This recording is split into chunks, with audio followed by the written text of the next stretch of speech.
Então, oficialmente, bom dia, seja bem-vindo a mais uma aula de Química. Deixa eu apagar a luz aqui. Bom dia, seja bem-vindo a mais uma aula de Química, mais uma quinta-feira no nosso currículo. E hoje, em especial, nós estamos terminando o nosso livro 4, ou seja, mais da metade das apostilas já foram devidamente trabalhadas e estudadas. Um tanto no processo aí de isolamento da pandemia, um tanto que você fez em sala. Saudades dessas aulas de sala. Mas, de qualquer maneira, precisamos mexer exatamente com esses materiais aqui. Deixa eu apagar a luz aqui. Aí, apagou. Então, o que nós vamos ver hoje? Hoje nós vamos fechar o assunto de isomeria, então, lá na página 409, e nessa página 409, a parte final de isomeria óptica. Só que antes de entrar em isomeria óptica, eu vou fazer novamente uma revisão, porque eu preciso de alguns assuntos anteriores. Vou ficar ficando tarde, eu vou colocando aqui, não tem problema qualquer. Então, a isomeria vai mexer desde a parte da apostila 3 do livro 3 até a última aula do livro 4, ou seja, nós temos 6 aulas aí envolvendo o conceito de isomeria. Então, eu vou trazer uma revisão. Novamente, essas revisões já foram feitas em momentos anteriores, mas é importante para você sempre ficar com isso em mente. Então, vou começar aqui. Então, a primeira ideia, a primeira isomeria que você estudou há um bom tempo atrás, era chamada isomeria plana. O que é a isomeria plana? Primeiro, nós temos hoje 2 tipos de isomeria, a plana e a espacial. A isomeria plana é aquela que envolve comparação entre as cadeias. Como assim comparação? O exercício já começa bacana, ele começa assim: considere os seguintes compostos, 1 e 2, 2 e 3, 3 e 4, etc. e tal. Que tipo de isomeria que ocorre nos compostos 1 e 2, 2 e 3, 1 com 4, 2 com 6? Aí você compara, só que para ter iso igual meria, fórmula, você vai ter que ter a mesma fórmula molecular. Então, na hora que você for observar os isômeros, a primeira parte do seu trabalho é verificar se esses compostos têm a mesma fórmula molecular. Se esses compostos tiverem a mesma fórmula molecular, tem isomeria. Aí o que acontece? Segundo trabalho, verificar a função. Tanto que na semana que vem eu vou novamente reiterar, vou fazer uma revisão semestral. Desde a apostila 1 até a apostila 4 vai ser revisado nessa 1 hora que a gente tem direito aí, toda quinta-feira. Então, semana que vem não percam essas aulas. Vou colocar uma lista de exercícios lá no nosso caderno do A+, e vou deixar também o nosso arquivo disponível para vocês estudarem. Professor, mas e a prova? A prova vai acontecer. Cedo ou tarde, a prova do Enem, a prova da Federal vai acontecer. Então, vai se preparando como se nada tivesse acontecendo. A única diferença é que você está na tua casa, eu estou na minha, nós fazemos essas aulas de forma remota. Mas, de qualquer maneira, estamos nos preparando para a grande prova, ou para as grandes provas que você vai fazer, ou esse ano, ou ano que vem, porque a Federal já vai ser em 2021, provavelmente o Enem também, mas, de qualquer maneira, precisamos nos preparar. E essas revisões são sempre bem-vindas. Então, vamos lá. Primeira parte, isomeria plana envolve comparação. Primeiro trabalho que você tem é verificar as fórmulas moleculares. Se as fórmulas moleculares forem iguais, segundo trabalho, verifique a função. Se as funções orgânicas forem iguais nos 2 compostos, ou é cadeia, ou é posição, ou é metameria. É uma dessas 3 isomerias que você encontra. Caso você tenha funções diferentes, ou é função, ou é tautomeria. Então, vem as seguintes dicas. Para ter uma isomeria de cadeia, o que muda? Desperte o gênio que mora dentro de você. Dentro de você tem o gênio. Na isomeria de cadeia muda o quê? A cadeia, ou seja, uma aberta, outra fechada, normal, ramificada, saturada, insaturada, homo e heterogênea. Exatamente o resumo da semana que vem, desde o começo da química orgânica até as últimas aulas. Agora, o grande cuidado da isomeria plana. Quando você perceber que tem troca de posição. Quando tiver troca de posição, você vai ter 2 tipos de isomeria. Ou é posição, ou é metameria. Uma palavra resolve os seus problemas. Para que aconteça metameria ou compensação, é necessária a presença do heteroátomo, ou seja, um átomo diferente de carbono entre carbonos. Se não tiver heteroátomo, a isomeria é de posição. Agora, na hora que você percebe que os 2 ou mais compostos estão presentes na questão, em funções orgânicas diferentes, ou é função ou é tautomeria. É uma das duas. E como é que eu sei quando que tem tautomeria? Uma palavra-chave, enol. Eu esqueci o que é um enol. Volta em, dupla, ol, hidroxilo. O que é um enol? Um carbono de dupla. Aí você vai ter, se tiver um tautômero, eu vou te dar exemplos. Toda plana, 2 aulas, 2 semanas, resumidas numa única tela. Ninguém pode me falar assim, professor, é muita matéria para estudar. Uma tela. Tá aqui, tudo que você precisa saber sobre isomeria plana está resumido. Os mapas mentais conceituais precisam ser montados aí. Te dou um exemplo. Olha só, vou te dar 2 compostos, já vou agilizar. Ambos têm a mesma fórmula molecular, ou seja, ambos têm algum tipo de isomeria. Segundo conceito, verificar a função. Qual é a função orgânica presente no primeiro composto? Um álcool. Qual é a função orgânica presente no segundo composto? Um oxigênio eternamente sozinho entre carbonos. Que função que é essa? Éter. Naquele esqueminha. Como as funções orgânicas são diferentes, não tem enol, que tipo de isomeria que eu tenho aqui? Função. Portanto, eu tenho isomeria de função. Segundo par de compostos, já vou adiantar. As fórmulas moleculares são idênticas, ou seja, C4H10. Ambos os compostos são hidrocarbonetos, porque só tem hidrogênio e carbono. O que está mudando da primeira para a segunda cadeia? Meu esquema. Se as funções orgânicas são iguais, ou é cadeia, ou é posição, ou é metameria. Só vejam bem, metameria precisa ter o quê? O heteroátomo. Nem sombra de heteroátomo eu tenho, então metameria está descartada. Ou é cadeia, ou é posição. A primeira cadeia é normal, a segunda cadeia é ramificada. Portanto, eu tenho isomeria de cadeia. Para ter isomeria de posição, a cadeia carbônica tem que ser igual, o que muda é a posição, alguma coisa fora, ou a dupla ou a tripla ligação. É o que acontece aqui, ó. Terceiro exemplo. Fórmulas moleculares idênticas, C3H8O. Função orgânica igual, ou seja, álcool na primeira, álcool na segunda. Então, se a função orgânica é igual, ou é cadeia, ou é posição, ou é metameria. Só que para ter metameria ou compensação, tem que ter heteroátomo. Professor, tem heteroátomo nas duas? Não. Para ser um heteroátomo, onde que o oxigênio deve estar? Entre carbonos. E como o oxigênio não está entre carbonos, não são cadeias heterogêneas, não pode ser metameria. Sobra ou cadeia ou posição. O que está mudando da primeira para a segunda cadeia? A posição. Repare que está mudando a posição da hidroxila, isomeria de posição. Quarto caso. Eu tenho a mesma fórmula molecular, C4H10O. Agora, observem a função. Éter na primeira, éter na segunda, a função não muda. Se a função não muda, ou é cadeia, ou é posição, ou é metameria. Agora, observem. O oxigênio está entre carbonos, eu tenho heteroátomo. Na segunda cadeia também tem heteroátomo. E o que está mudando da primeira para a segunda? A posição do heteroátomo. Quando aparece a palavra mágica heteroátomo, você envolve qual tipo de isomeria? Compensação ou metameria. E a última isomeria que vai me interessar, a última isomeria, envolve a tautomeria. Deixa eu pegar minha caneta aqui. Essa tautomeria vai usar o seguinte princípio. Só colocar uma caneta aqui, colocar uma cor, pegar uma cor vermelha que é mais fácil para vocês enxergarem. Então, vamos lá. Então, vejam bem, o que eu tenho preso nessa parte aqui da minha cadeia? Vocês vão perceber que aqui eu tenho uma hidroxila presa a um carbono de dupla. Hidroxila presa a um carbono de dupla. E na outra cadeia eu tenho um C-dupla-O preso a H. De cara, as funções já não são iguais. Uma tem hidroxila, a outra tem carbonila. Já sei que as funções orgânicas não são iguais. Agora, o que está mudando da primeira para a segunda? Ah, professor, é a isomeria de função. Cuidado. Uma dessas funções pertence ao enol, hidroxila presa ao carbono de dupla, e a outra pertence ao aldeído. Quando tiver a palavra mágica enol, quando tiver a palavra heteroátomo, são 2 isomerias especiais.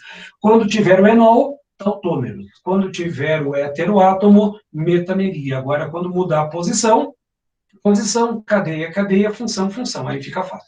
São 2 casos especiais. Vamos evoluir um pouquinho. Ainda estou dentro do campo da revisão. Segunda isomeria que você já estudou foi a isomeria espacial, a chamada estereoisomeria. A primeira isomeria espacial você já estudou, que é a chamada isomeria geométrica ou a chamada isomeria cis-trans. precisa um pouco de teoria, mas se vocês olharem bem, cronometrarem bem, você não tem mais do que 15 segundos de matéria. Não tem mais do que 15 segundos. A grande cobrança que você vai ter em prova: verificar se o composto tem ou não tem isomeria geométrica. Tá, professor, e como é que eu vou saber se ele vai ter ou não isomeria geométrica? Teoria, como é que nós vamos mexer com essa teoria? Então, olha bem, eu vou colocar cadeias abertas. Quais são as condições necessárias para que uma cadeia tenha isomeria geométrica? Em cadeia aberta, dupla ligação primeira, mais ligantes diferentes em cada carbono de dupla ligação. Então, dupla ligação, mais ligantes diferentes em cada carbono de dupla. Guardou? Dupla mais ligantes diferentes em cada carbono de dupla. Isso numa cadeia aberta. Agora, se você tiver uma cadeia fechada, numa cadeia fechada, eu preciso apenas que essa cadeia tenha pelo menos, dois carbonos com ligantes diferentes. Olhem bem, na cadeia aberta dupla, mais ligantes diferentes, e na cadeia fechada, pelo menos dois carbonos com ligantes diferentes. Pronto, resolve o material. Professor, eu não consigo entender essas teorias. Então, muitos de vocês aí, no outro lado da tela, tem um negócio chamado inteligência visual. O que é inteligência visual? É aquela que você precisa fazer desenho, precisa fazer esquema, precisa fazer resumos para compreender a matéria. Eu vou trazer essa inteligência visual para você. Então, o que acontece? Muitas vezes a teoria fica complicada, mas o desenho te ajuda. Não tem aquela frase assim: ah, não entendi, quer que eu desenhe? Eu vou fazer o desenho. Então, se você não conseguiu entender pela teoria, eu trago os desenhos. Numa cadeia aberta, eu preciso da dupla ligação, aí a dupla, mais ligantes diferentes em cada um dos carbonos de dupla, sendo que o A1 tem que ser diferente do A2, o R1 diferente do R2. Então, a cadeia aberta precisa desse desenho que eu acabei de apresentar. Uma dupla ligação, mais ligantes diferentes em cada um dos carbonos da dupla. Na cadeia fechada, olha só, na cadeia fechada tem uma cadeia fechada normal, só que veja bem, não é só qualquer cadeia fechada. O A1 tem que ser diferente do A2 e o R1 tem que ser diferente do R2, ou seja, para que aconteça uma isomeria geométrica em cadeia fechada, o A1 diferente do A2, repare que eu preciso de dois ligantes lá no nosso carbono do ciclo, e no outro carbono, R1 diferente do R2. Eu preciso de pelo menos dois carbonos no ciclo que apresentam estes ligantes diferentes. Tem umas ligações estranhas aqui, ó. Uma ligação tracejada e tem uma ligação mais em negrito. O que isso representa?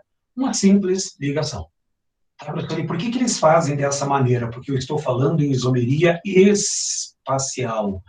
Isomeria do espaço significa que um R1 está aqui para frente do plano e outro R2 está lá para trás da minha tela. Ou seja, isomeria espacial precisa de alguma representação no papel para mostrar que esses ligantes estão de forma espacial.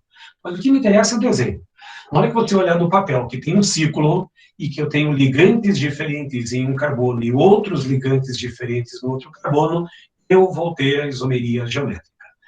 Atendidas as condições, só voltar um pouquinho aqui, ó.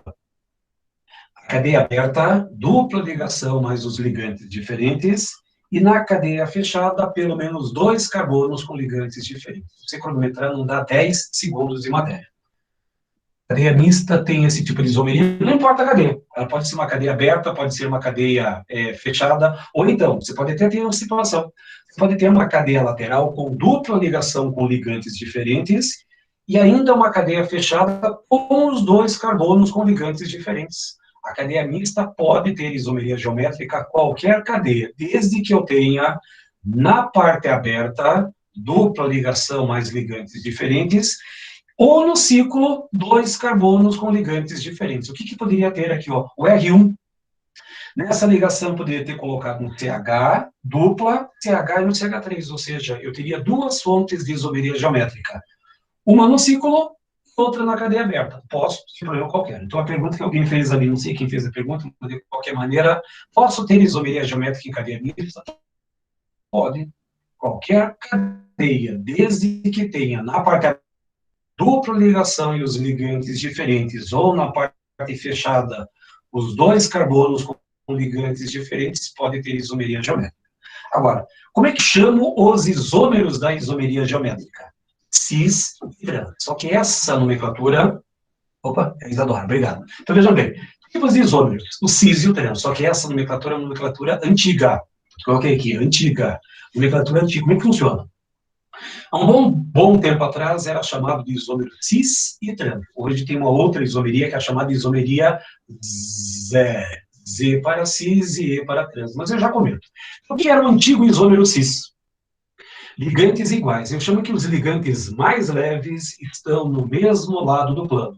Já o isômero trans, os ligantes mais leves estão em lados opostos do plano.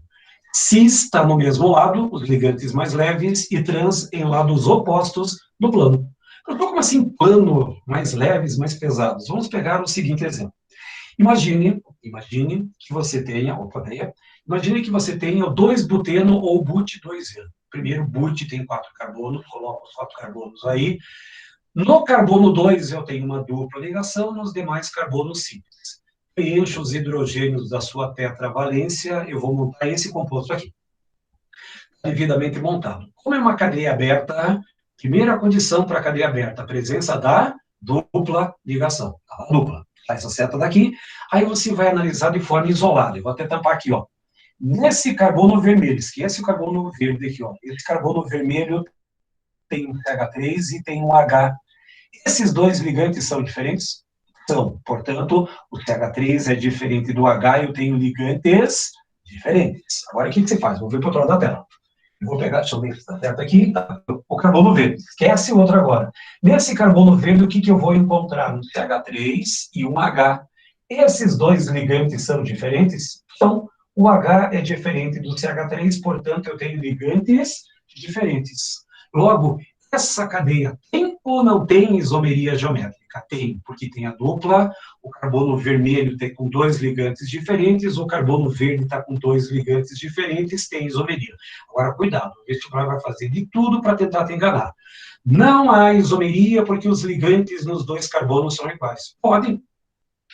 O R1 pode ser igual ao A1 e o A2 é igual ao R2, ou seja, não tem problema qualquer. Só não pode ter ligantes iguais no mesmo carbono. Se tivesse H aqui e outro H, aí não teria nem isomeria. Agora, como é que eu chamo o isômero cis e trans? Então, novamente, os compostos, eles vêm prontos, lindos, maravilhosos e montados para você. Olha só o teu trabalho. Cronometra em quanto tempo você leva para me dar essa resposta. O composto está montado agora. Vai passar um plano imaginário pelo meio da dupla, pelo meio, nunca através, pelo meio da dupla ligação, entre hidrogênio que pesa 1 e esse CH3 que pesa 15, quem que é o ligante mais leve? Ah, é o hidrogênio. Então o hidrogênio vai ficar bem destacado ali, um H. No outro carbono, o hidrogênio 1 e o CH3, qual que é o ligante mais leve? O hidrogênio. Que isômero que é esse? O isômero cis. Então, como assim ligante mais leve? Matéria do Jamal. Lá na Química B, a primeira aula, massa atômica. Só que essas massas são fornecidas para você. O hidrogênio tem massa 1, carbono 12 com mais 3 dá 15. 1 para 15, quem que é o ligante mais leve? O H. Massa 1, massa 15, quem que é o ligante mais leve? O H. Portanto, isômero cis. Esse é o teu trabalho. Passar um plano pelo meio da dupla e cuidado, muitas vezes o composto pode vir na vertical. Passa o plano pela vertical. Se os ligantes mais leves estiverem ou à esquerda ou à direita, é o cis. É a mesma coisa. Agora, como é que seria o trans? Novamente, você não precisa se preocupar em fazer a montagem. Quem tem que se preocupar com isso é os alunos que vão para a segunda fase em Química, mas isso é só lá no final de janeiro, se for a prova em janeiro, bem claro. Então, vamos lá. O composto está montado, qual que é o seu trabalho? Passa um plano imaginário pelo meio da dupla, esse é o trabalho. Entre hidrogênio 1 e CH3, quem que é o ligante mais leve? Ah, professor, é o H, então o H vai ficar bem discreto ali. O H apareceu. Entre CH3 e H, quem que é o ligante mais leve? É o hidrogênio. Portanto, onde que os ligantes mais leves estão? Um para cima, outro para baixo do plano, eu tenho um isômero trans. Só que essa isomeria cis e trans, ela foi atualizada. E hoje nós não temos mais a isomeria cis-trans, nós temos a isomeria Z. Z para cis e para trans. A isomeria zero. Fica mais fácil pensar na isomeria zero. Só que agora nós mudamos o conceito. Professor, por que mudou? Deixa eu só voltar aqui, nesse exemplo anterior. Aqui eu tenho uma cadeia pequena. Agora, imagina uma cadeia que tenha 30, 40, 50 carbonos, em que eu vou ter ligantes diferentes nesses carbonos, só que esses ligantes diferentes têm a mesma massa. E como é que eu vou saber qual deles que são diferentes apresenta a menor ou a maior massa? Não dá para determinar, porque as massas são iguais. Aí, para evitar esse problema, nós não utilizamos mais a massa como referência. Hoje, a forma atual de representar os isômeros é na forma Z e E. E hoje a prioridade se baseia no número atômico. Aí não tem erro. Todas as cadeias podem ser configuradas dessa maneira. Então, o que é o isômero Z? Grupos de maior prioridade, esqueça. Você aprendeu com massa, esqueça isso da sua memória, faz tipo assim, delete mental. Ah, é por massa, não é por massa, é por número atômico. Tanto cis quanto trans, Z e E, você já pode trabalhar pelo número atômico, muito mais fácil.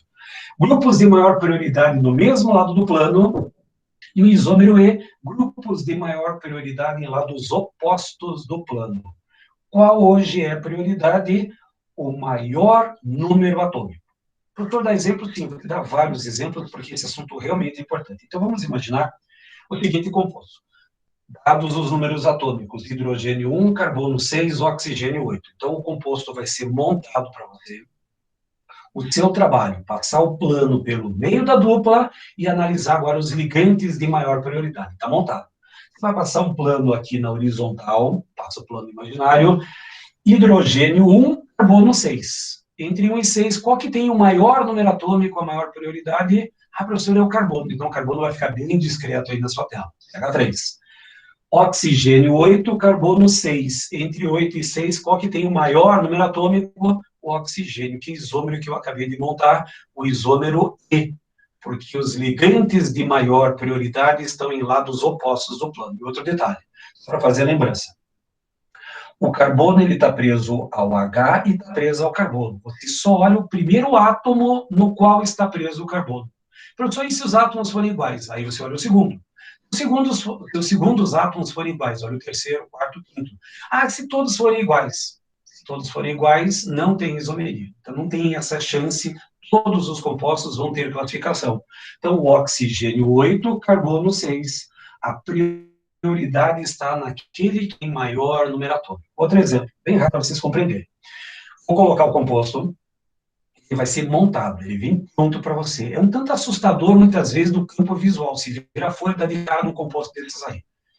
O trabalho não leva mais do que 15 segundos para me dar a resposta. Faça um plano imaginário pelo meio da dupla ligação e analisa. O hidrogênio 1, carbono 6. Qual que tem o maior número atômico entre hidrogênio e carbono? O carbono. O carbono vai ficar bem discreto para você. H3.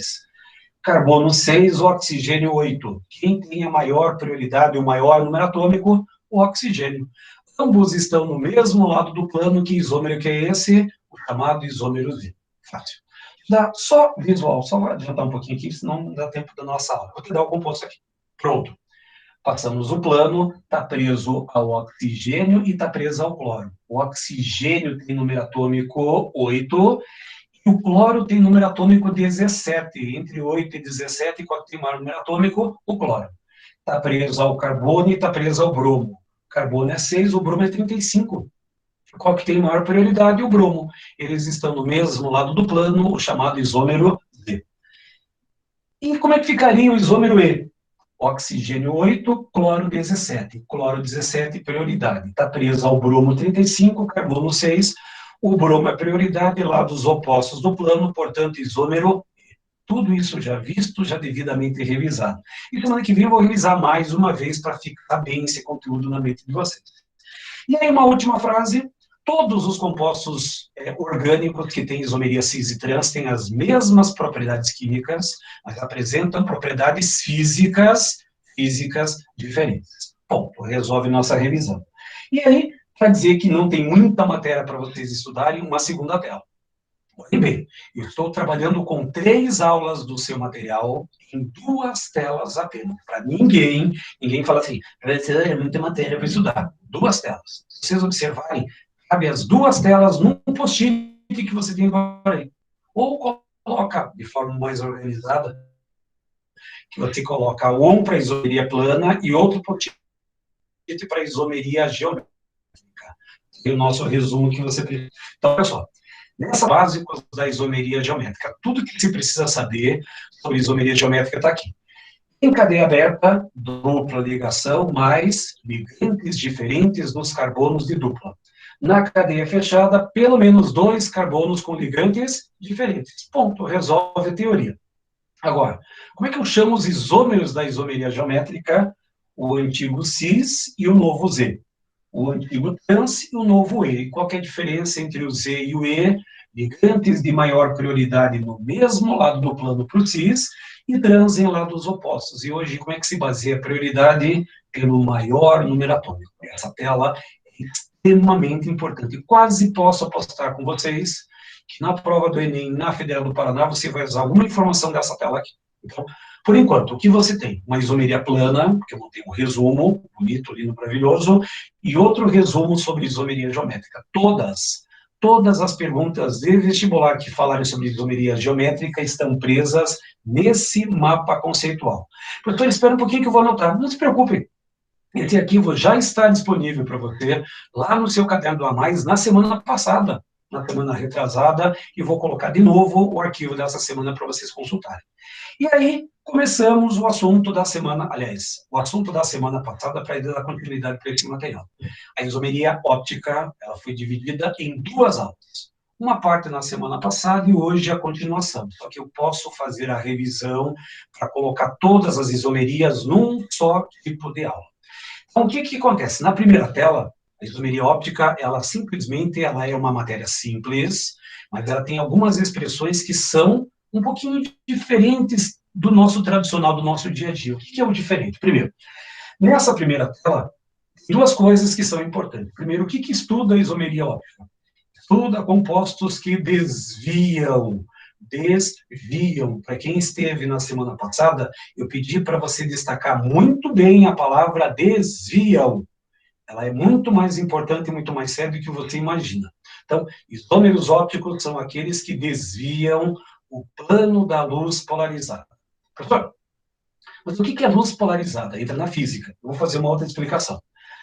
Aqui eu fiz um desenho de uma luz não polarizada. A luz não polarizada é aquela que vibra em muitos planos, em N planos. Aí essa luz não polarizada passa por um prisma polarizador, e geralmente esse prisma polarizador deixa a luz polarizada na vertical. Vocês vão entender isso já já. Aí eu tenho a luz polarizada. Se a não polarizada vibra em todos os planos, o que é uma luz polarizada? Vibra em um único plano, em um comprimento de onda. Ponto. Então, na primeira tela, o que é importante que vocês guardem? Isomeria óptica estuda compostos que desviam o plano da luz polarizada. E luz polarizada é aquela que vibra em um único plano, em um único comprimento de onda. Ponto. Resolve. Agora, o que acontece? Para aqueles alunos que vão para o campo das biológicas, ou das exatas, ou das tecnológicas, vocês provavelmente vão ter uma aula experimental em que vocês vão usar um aparelho chamado polarímetro. Assim como o laboratório de biologia tem microscópio, como laboratórios de física tem lunita, tem aquela parte dos binóculos, no laboratório de biologia você vai encontrar um polarímetro, tanto biologia quanto química, que vai mexer com esse material. O que é um polarímetro? É um tubo, na realidade parece muito uma luneta. É um tubo comprido. Numa das extremidades eu tenho uma lâmpada, que é uma fonte de luz não polarizada. Repare que está vibrando em todos os planos. Passa por um prisma vertical. Então, somente os comprimentos de onda que conseguem passar por esse prisma vertical vão passar. Então, eu vou ter a chamada luz polarizada. Eu numerei. Nesse item 4, eu tenho a luz polarizada. Aí, nesse aparelho, tem um compartimento em que você abre a tampa e coloca a sua amostra lá dentro. E a luz polarizada vai ter que atravessar. Ou seja, geralmente esses materiais estão dissolvidos num solvente.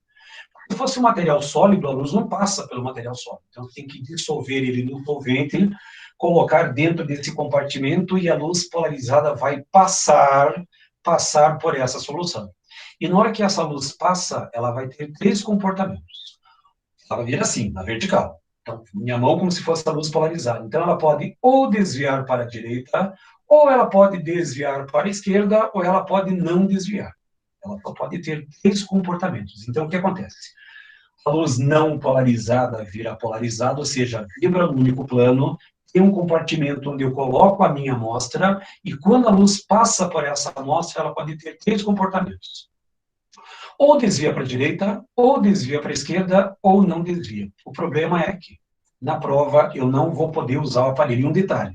Professor, como é que você vai saber se desvia para a esquerda ou para a direita? Eu não sei. É um dado experimental. Você só consegue determinar se ele desvia para a esquerda ou para a direita via aparelho chamado polarímetro. Professor, eu estou fazendo os exercícios, como é que eu vou saber qual desses exercícios desvia para a direita ou para a esquerda?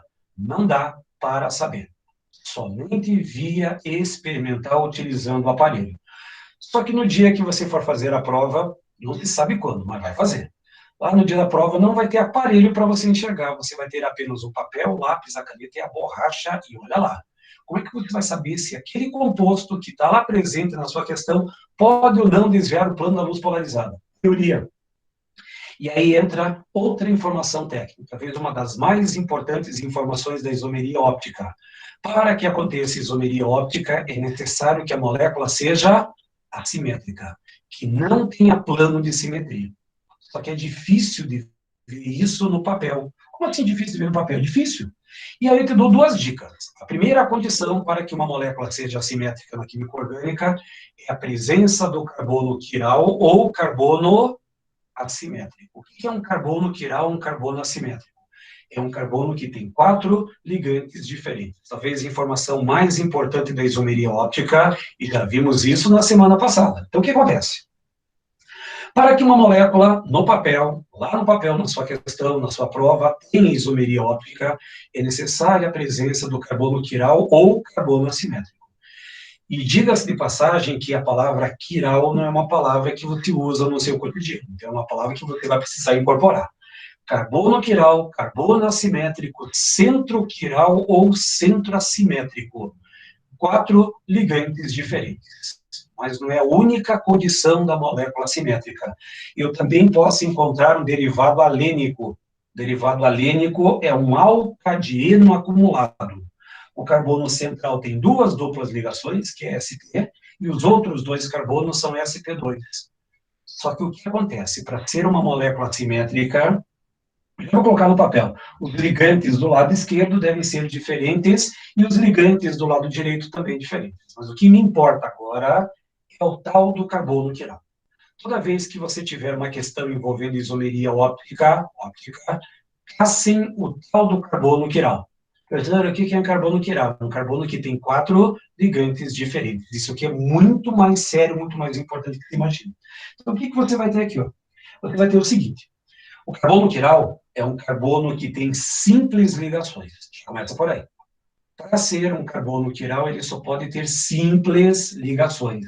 O R1 diferente do R2, diferente do R3, diferente do R4. Agora, só um cuidado. Quando eu falo em ligantes, não é só o primeiro átomo, como acontece na isomeria geométrica. Quando eu falo em ligante, é tudo que está preso à direita, tudo que está preso à esquerda, tudo que está preso para cima e tudo que está preso para baixo. Ou seja, eu tomo se tiver 8 milhões de carbonos à esquerda, eu considero 8 milhões de carbonos como R4.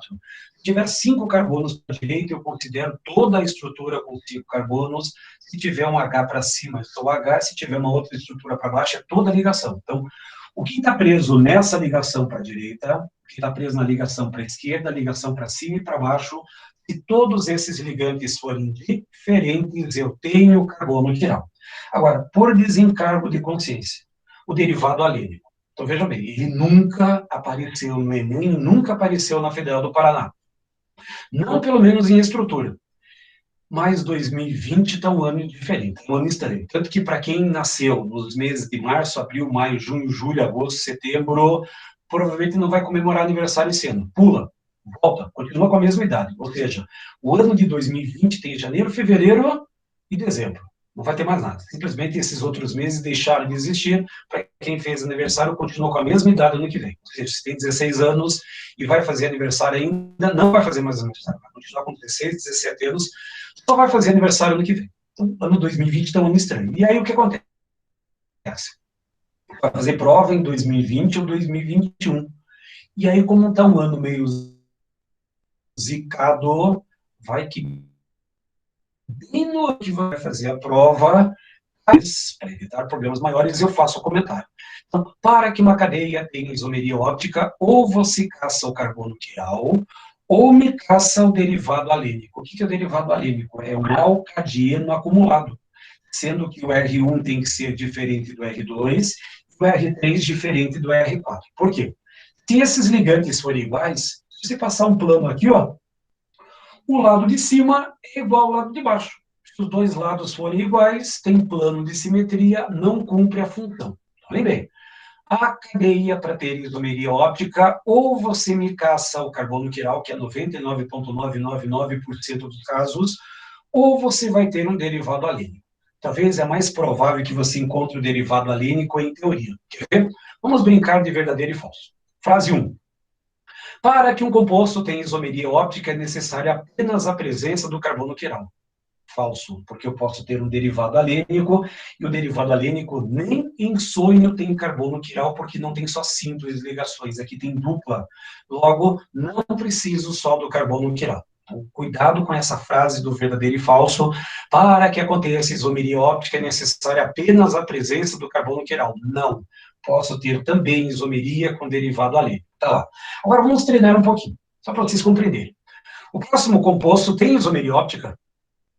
Em carbono quiral, casse o carbono quiral. Bom se a nossa memória, se você estivesse olhando assim no papel, começasse a aparecer esses balões, essas figuras que vão destacar os nossos ligantes. Então, olhem bem. Está presa a hidrogênio 1, cloro 2, repare que aqui em cima é OH, não é só o oxigênio que me interessa, é OH. E para a esquerda eu tenho todo o ligante metil. Ou seja, 1, 2, 3, 4 ligantes diferentes.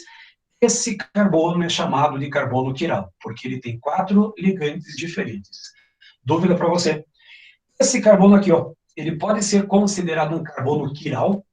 Não, porque eu tenho H, H, H e outro detalhe. Quando eu falo em ligante, o ligante seria isso aqui inteiro, ó. Não é só o carbono, não. É todo esse ligante para a direita, um H para cima, um H para a esquerda, um H para baixo, mas eu tenho 3 ligantes iguais. Não pode ser considerado carbono quiral, mas o outro é. Tem 4 ligantes, portanto, tem isomeria óptica. Vou continuar ainda a minha revisão. Como é que eu chamo os isômeros da isomeria óptica? Repare, vamos voltar um pouquinho. Na hora que a luz passa pela solução, ou ela desvia para a direita, ou ela desvia para a esquerda, ou ela não desvia. E como é que eu vou chamar esses isômeros que desviam ou não o plano da luz polarizada? Entra em cena a nossa teoria. Então, o primeiro isômero que me interessa é o chamado isômero destrógeno. Usem e abusem da língua portuguesa. Giro, desvio. Destro, direita. Uma pessoa que escreve com a mão direita é uma pessoa destra. Portanto, destrógeno é aquele que desvia para a direita. Como assim? Então, novamente, eu vou repetir. Não dá para saber no papel se aquele desvia para a direita ou para a esquerda. Eu preciso do aparelho, do polarímetro. Está aqui, ó. Lá na outra extremidade eu tenho a lâmpada, que é uma fonte de luz não polarizada, vibra em todos os planos, passa pelo prisma, vira luz polarizada no campo vertical. Aí essa luz polarizada atravessa a substância, e eu tô aqui, ó, bem aqui, ó, olha meu olho aqui, ó, tô olhando aqui o meu material, e de repente a luz, ela tá vindo assim, ó, de repente a luz faz esse movimento, ela desvia para a direita. Professor, por que ela desvia para a direita? Eis uma boa pergunta. A ciência hoje ainda não sabe por que esse composto desvia para a direita ou para a esquerda. Então, isso não vai ser cobrado na prova de vocês. Nem um sonho. Aliás, a ciência não sabe ainda a resposta. Por que o composto desvia para a direita ou desvia para a esquerda? Não se sabe. Mas desvia para a direita e desvia para a esquerda, isso é um fato. Então, é isso que você vai ter que ficar atento. Então, para que aconteça a isomeria, eu vou ter que achar o carbono quiral ou derivado alênico. Quando você tiver essas duas situações, ou ele desvia para a direita, ou ele desvia para a esquerda, ele não desvia. Se ele desviar para a direita, ele vai ser chamado de isômero destrógeno, giro para a direita. Pois bem, se eu desvio para a direita, como é que eu vou chamar aquele que desvia para a esquerda? Aquele que desvia para a esquerda, o correto deveria ser sinistro giro, sinistrógeno. Mas eles preferiram utilizar a língua latina levos, que virou inclusive a palavra inglesa left, levógeno. giro para a esquerda. Professor, eu não vou lembrar disso, não precisa. Se destro é para a direita, levo só pode ser para a esquerda. Só tem 3 possibilidades. Ou é para a direita, ou é para a esquerda, ou não desvia. Mas como tem giro, está desviando para algum lado. Então, destro, direita, levógeno é aquele que desvia para a esquerda. Novamente, meu observador está aqui, ó, o olho aqui aparecendo. A luz polarizada está vindo, estou olhando aqui, de repente a luz está fazendo esse movimento aqui, ó. Ela está fazendo o movimento para a esquerda. E como é que eu vou chamar esse composto que desvia para a esquerda? Levógeno. Olhem bem. Para a direita, destrógeno, para a esquerda vai ser o chamado... Para a esquerda vai ser o chamado levógeno, e quando não desvia, como é que eu chamo o nome desse isômero? Quando ele não desvia, ele é chamado de racêmico, mistura racêmica, e a Federal do Paraná, numa dessas provas, chamou de racemato. Racemato. Racêmico, racemato, mistura racêmica. É tudo a mesma coisa. Não desvia o plano da luz polarizada. Olhem bem. Até agora, quais são as palavras ou expressões chaves que eu tenho? Isomeria óptica estuda compostos que desviam o plano da luz polarizada que vibra no único plano. Para que você tenha isomeria óptica, você vai me caçar o carbono quiral. O que é um carbono quiral? 4 ligantes diferentes. Desvia para a direita, destrógeno, desvia para a esquerda, levógeno, e quando não desvia, racêmico, mistura racêmica ou racemato. Porém, um cuidado todo especial nessa tela. O que é o racêmico? Eu vou pegar 50% de um que desvia para a direita, mais 50% de um que desvia para a esquerda. É como se você pegasse as duas mãos. Pegue a sua mão direita, pegue a sua mão esquerda e puxe com o máximo de força que você tem nas mãos. Mas a mesma força, repare, estou fazendo a força, mas as minhas mãos não se movimentam. O que isso significa? Que uma força anula a outra. Então, se eu tenho 50% de destrógeno e 50% de levógeno, um anula o desvio da outra. E eu vou ter a mistura racêmica, que é o termo correto, que é opticamente inativa. Olhem bem como isso é importante. Vou fazer uma pequena história. A Federal do Paraná, acho que foi em 2016, ela fez uma questão que era para ser uma questão simples. Ela tinha na sua estrutura um carbono quiral. Olha só. Para cada carbono quiral, você vai ter um que desvia para a direita, destrógeno, um que desvia para a esquerda, que é o levógeno, e vai ter uma mistura racêmica chamada racêmico. Aí a pergunta falava assim: quantos isômeros ópticos existem naquele composto? Isômero óptico é aquele que estuda os desvios da luz polarizada. Desvios. Racêmico pode ser considerado isômero óptico?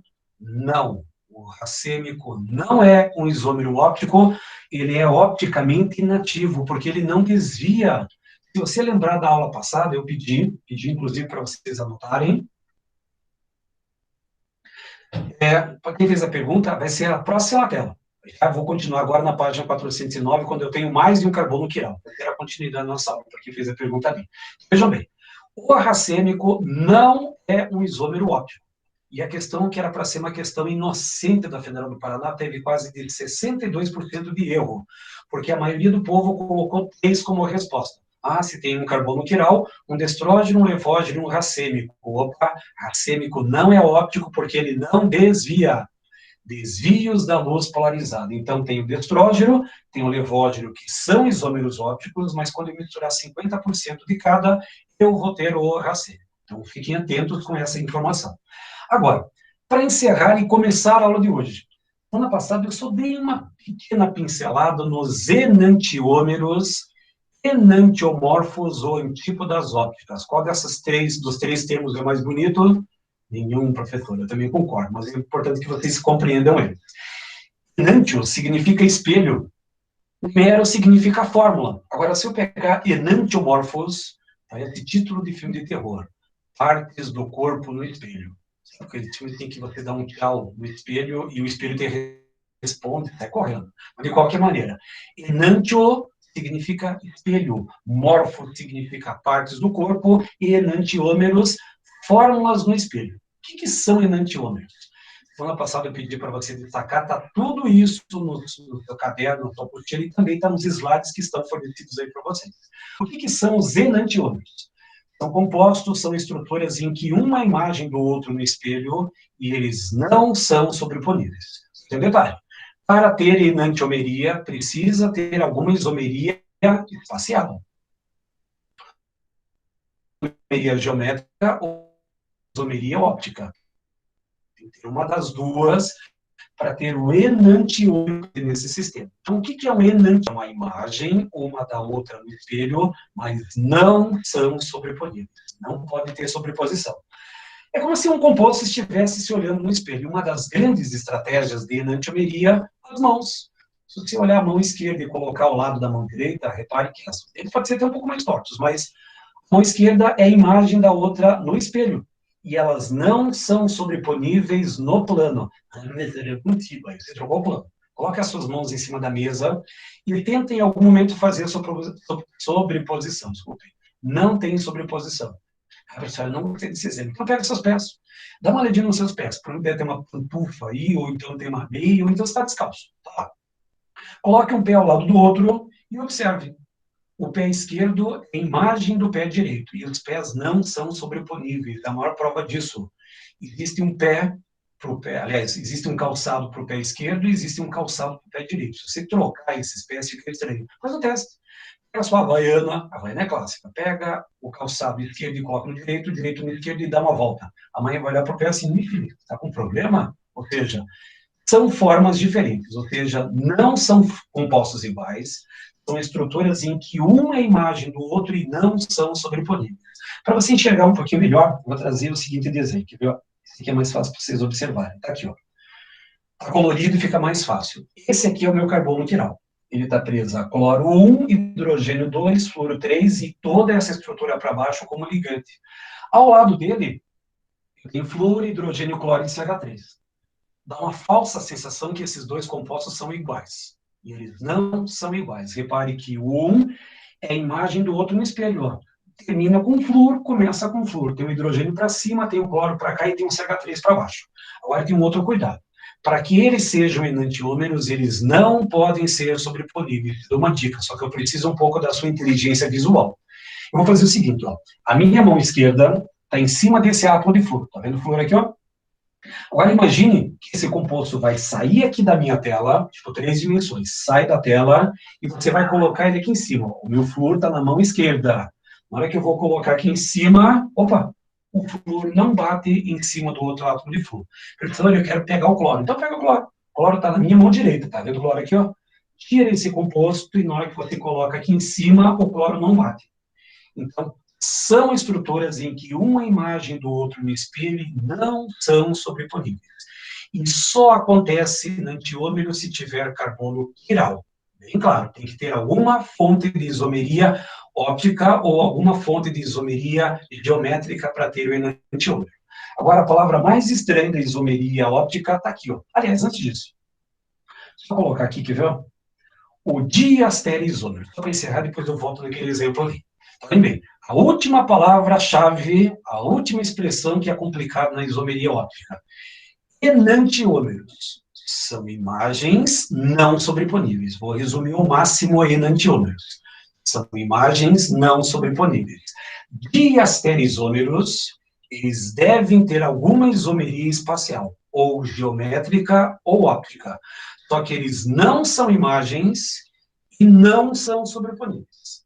O enantiômero é imagem e não é sobreponível. Os diastereisômeros, eles não são imagens e não são sobreponíveis. Mas vejam bem, aqui tem carbono quiral, repare que eu tenho H, ligante 1, tem hidroxila, ligante 2, tenho aldeído para cima e tem todo esse trambolhão de átomos para baixo. Tudo que está para baixo, tudo que está para cima, para a direita e para a esquerda, tem carbono quiral. Agora, reparem, H está espelhando, OH já não espelha.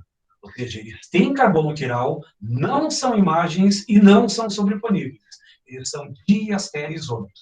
Aqui no outro exemplo, eu tenho a isomeria cis-trans. Repare que os Hs estão no mesmo lado do plano. Isso aqui é um cis, isso aqui é um trans. Eles não são imagens. Se eu pegar esse composto e colocar aqui em cima, eles não são sobreponíveis. É estranho, porque você não tem hábito de falar em enantiômero e diastereisômero de forma clássica. Professor, mas isso nem cai em prova. Dá uma olhadinha, faz o teste. Pega as 3 últimas provas da Federal e dá uma olhadinha nessas 3 provas para ver se esses termos não estão presentes nessas 3 últimas provas. Estão. Então, tem uma questão da prova do ano passado e retrasado que ele relaciona a primeira com a segunda coluna e ele fala enantiômero e diastereisômero, de maneira prática. Enantiômero, você vai se acostumar.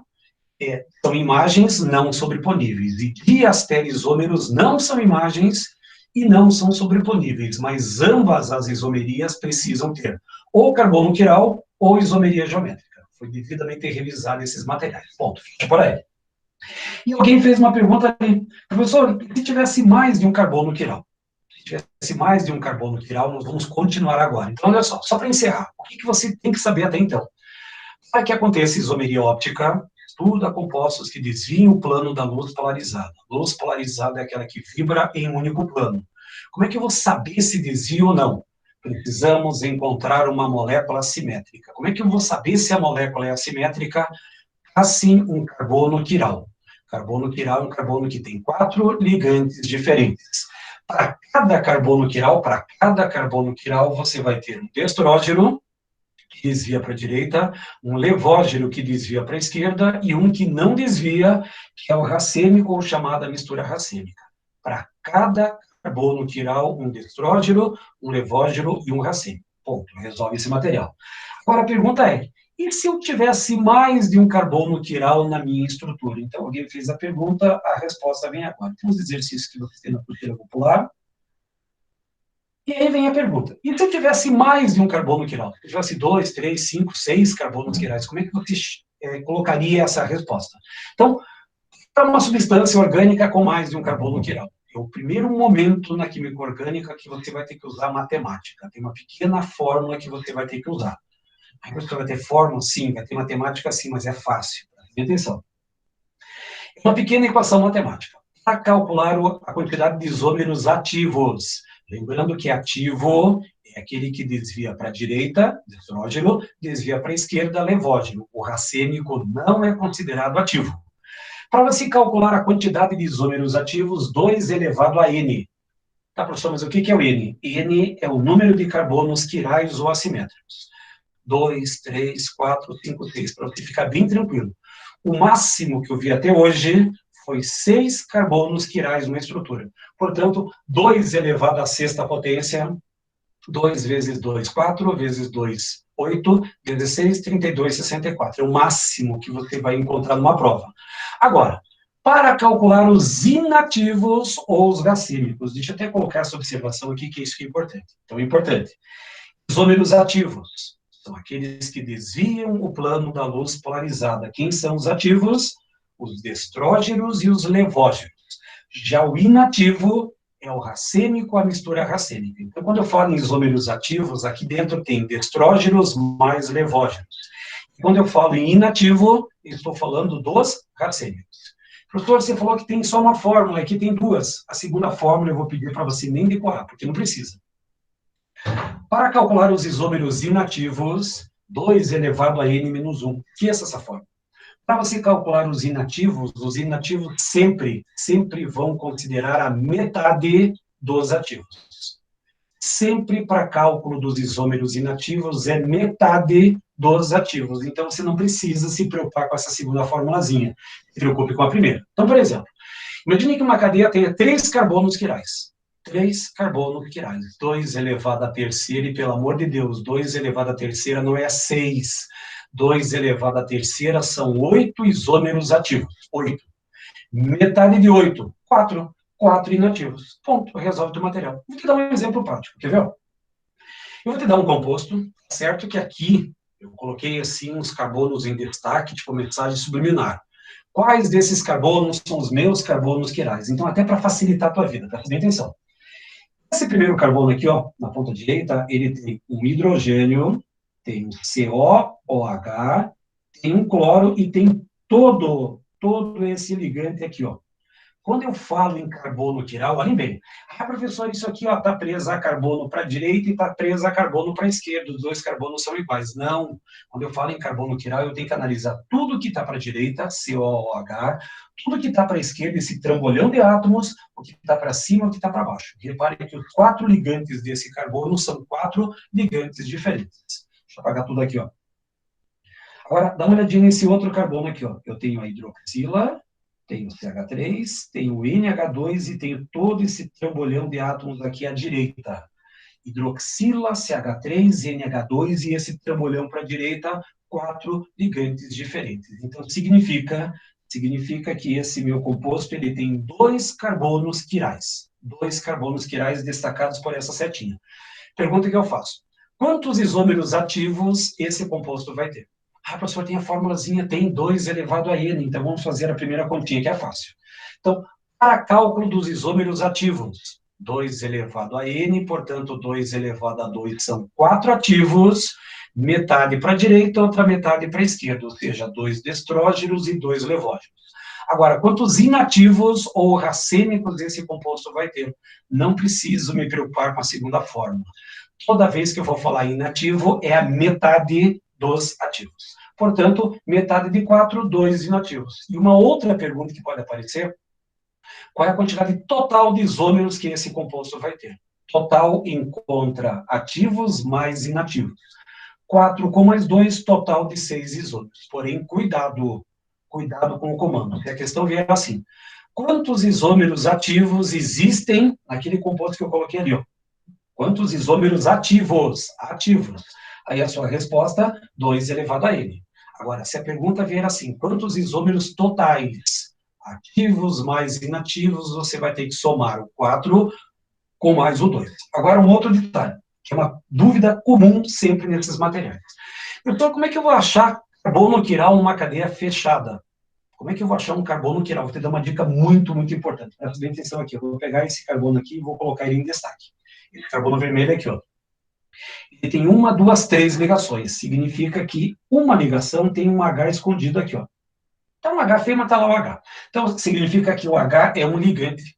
Então, como é que eu vou descobrir quais são os outros ligantes agora na cadeia cíclica? O que você faz? Você vai passar um traço sempre no meio do ciclo. O ideal sempre no meio para facilitar. Então, olha só, o que você tem?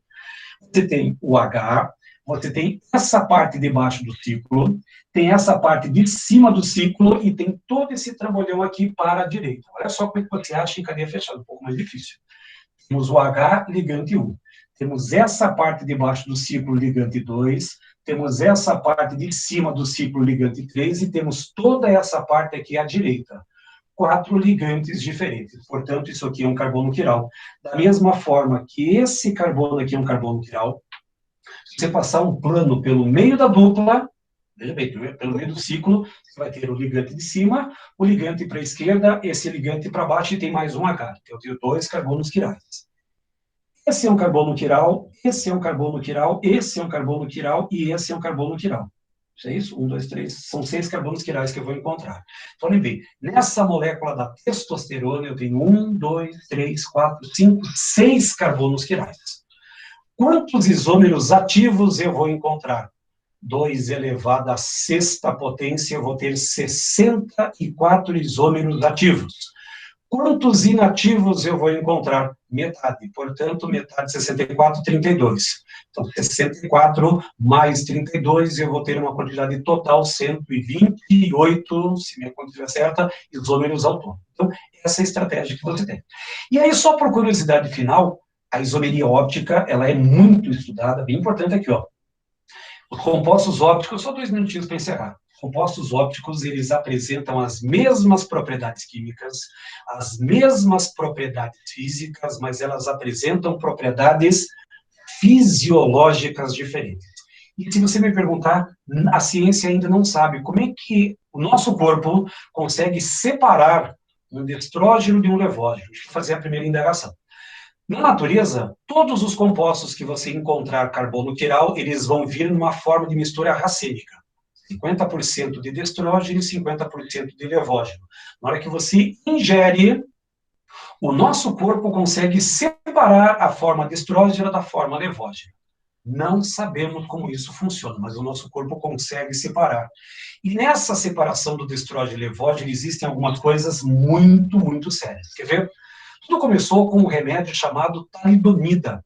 A talidomida era um remédio que as mulheres grávidas tomavam quando elas estavam com enjoo. Se vocês observarem bem depois no seu vídeo, eu tenho esse carbono aqui, ó, que é um carbono quiral. Se divide aqui o ciclo, a parte de cima, de baixo, diferente, todo aquele trambolhão para a esquerda e tem um H escondido. lá tem um carbono quiral. Então, a talidomida tinha uma forma destrógena e levógena. Na hora que a mulher grávida tomava o comprimido de talidomida, o corpo dela separava a forma destrógena da forma levógena. Uma dessas formas realmente combatia o enjoo da mulher grávida, mas a outra forma causava uma doença séria no feto chamada de focomelia. O que é focomelia? Tem algumas imagens aí para mostrar. É triste, mas eu preciso fazer essa amostragem. Então, focomelia, os órgãos internos nasciam para fora, polidactia, ou seja, nascia com vários dedos, mais do que 5, tanto nas mãos quanto nos pés, atrofia ou ausência dos membros superiores e inferiores. Simplesmente a polidactia, aliás, a focomelia é isso daqui, ó. E o que acontecia? Simplesmente o remédio tinha a mesma composição, só que um era destrógeno, combatia o enjoo, e a forma levógena afetava o feto da mulher grávida. Então, uma coisa muito séria. E não só isso, vocês vão encontrar coisas mais drásticas ainda. Por exemplo, quer ver, ó? Deixa eu colocar aqui, ó. O limoneno. O limoneno, só mais 2 minutinhos. O limoneno tem um carbono quiral aqui embaixo. A forma levógena tem cheiro, gosto e a cor do limão. E a forma destrógena tem a cor e o sabor da laranja. É a mesma molécula. Repare, uma é levógena e a outra é destrógena. Só que uma tem gosto de limão e a outra tem gosto de laranja quando você separa essas duas formas. Na natureza, o limoneno ele se encontra na forma racêmica. Na hora que você ingere o limoneno, separa na forma de limão e na forma de laranja. E que vê, no extremo disso, o mal de Parkinson. O mal de Parkinson tem um remédio para cura. Ele tem um problema sério. Na hora que você toma a DOPA, que é o nome do remédio, na hora que você toma a forma racêmica, o nosso corpo separa na forma levógena e na forma destrógena. Só que você vai perceber que a forma levógena é um remédio. Só que a forma destrógena, ela é um veneno e pode te matar em menos de 3 minutos. A mesma molécula, os mesmos componentes, os mesmos átomos. A única diferença é que o NH2 está para frente do plano e nesse composto o NH2 está para trás do plano. Só essa é a única diferença. Só que isso aqui é um remédio, isso aqui pode te matar. Então, a ideia da isomeria óptica está aqui. Muito, muito estudado hoje na atualidade. Para quem vai para o campo das biológicas, para quem vai fazer alguma coisa na área da médica, medicina, enfermagem, tem grandes estudos que vêm por aí. Então, fechamos o nosso material. Lá no seu caderno do A Mais tem os cadernos de resposta das suas questões de apostila, mas fica a dica. Resolvam os testes dessa aula da semana passada, porque é um assunto sempre presente no seu vestibular. Então, fechamos aqui. Tentem fazer os seus exercícios. Semana que vem vamos fazer uma revisão geral, semestral, da primeira até a última aula, para você compreender todo esse material. Então, não percam a aula da semana que vem. Uma ótima quinta-feira, um ótimo final de semana para todos. Um abraço para você, um abraço aos seus familiares. Se cuidem essa semana e semana que vem, uma semana delicada para a parte da pandemia. Então, se cuidem. Use o álcool, use a máscara, mas se cuidem. Vejo vocês na quinta-feira da semana que vem. Fechou? Um abraço e até quinta.